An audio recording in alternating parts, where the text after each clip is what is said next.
Hello friends, இன்றைக்கி நம்ம என்ன பார்க்க போகிறோன்னா சைட் டிஷ் ரெசிபி தான் பார்க்க போகிறோம். கர்ட் பொட்டேட்டோ எப்படி பண்ணுறதுன்னு பார்க்கலாம். அதுக்கு முன்னாடி நம்ம சேனலுக்கு நீங்கள் புதுசுன்னா மறக்காமல் சப்ஸ்கிரைப் பண்ணிக்கோங்க. கூடவே பக்கத்தில் இருக்க பெல் பட்டனை கிளிக் பண்ணிக்கோங்க. லைக் பண்ணுங்கள், ஷேர் பண்ணுங்கள், கமெண்ட் பண்ணுங்கள். வாங்க இப்போ வீடியோக்குள்ளே போகலாம். தயிர் உருளைக்கிழங்கு பண்ணுறதுக்கு 1/2 கிலோ உருளைக்கிழங்கு எடுத்து வேக வச்சு கொஞ்சம் பெரிய பெரிய பீசஸாக கட் பண்ணி வச்சுருக்கோம். இப்போ இதை தாளித்து விட்டுறலாம். அதுக்கு ஸ்டவ் ஆன் பண்ணி கடாயில் ஆயில் ஊற்றிட்டு 1/4 டீஸ்பூன் சீரகம் சேர்த்துக்கலாம். சேர்த்துட்டு 2 பெரிய வெங்காயம் கட் பண்ணி வச்சுருக்கோம், அதையும் சேர்த்துக்கலாம். சேர்த்து நல்லா கலந்து விட்டுறலாம்.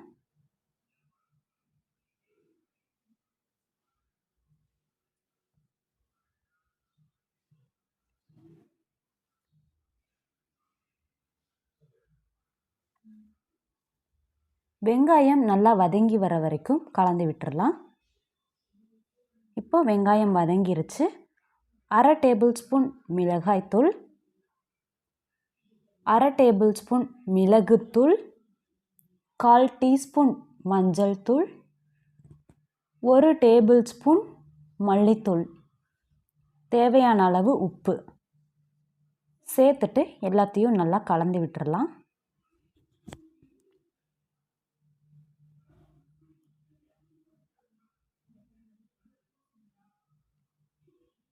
மசால் பச்சை வாசனை போனதுக்கப்புறமா நம்ம வேக வச்சு கட் பண்ணி வச்ச உருளைக்கிழங்கு சேர்த்துக்கலாம். மசால் சேர்க்கும்போது அடுப்பை சிம்மில் வச்சுட்டு சேர்த்து வதக்கி விட்டுக்கோங்க, அப்போ தான் கருகாமல் இருக்கும் மசாலா. உருளைக்கிழங்கு சேர்த்துட்டு நல்லா கலந்து விட்டுறலாம்.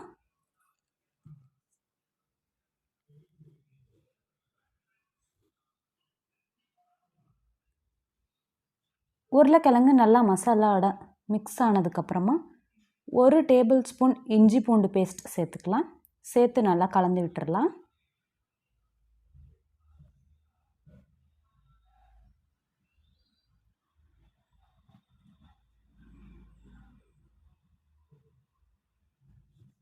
கலந்து விட்டதுக்கப்புறமா 1/2 கப் தயிர் எடுத்து நல்லா பீட் பண்ணி வச்சுருக்கோம், அதையும் சேர்த்துக்கலாம். தயிரை நல்லா பீட் பண்ணிவிட்டு சேர்த்துக்கோங்க, இல்லாட்டி தயிர் கட்டி கட்டியாக இருக்கும். பீட் பண்ணிவிட்டு சேர்த்தா மசாலாவோட தயிர் ஒன்றா சேர்ந்து நல்லா கிரேவியாக நமக்கு கிடைக்கும்.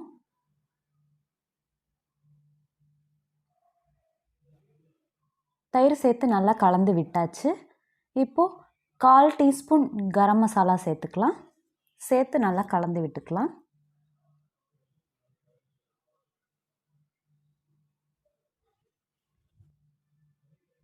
சூப்பரான தயிர் உருளைக்கிழங்கு ரெடி ஆகிடுச்சு. இது ஒயிட் ரைஸ்க்கு, சப்பாத்திக்கு சூப்பரான காம்பினேஷன். செஞ்சு பார்த்துட்டு எப்படி இருக்குன்னு கமெண்டில் சொல்லுங்கள்.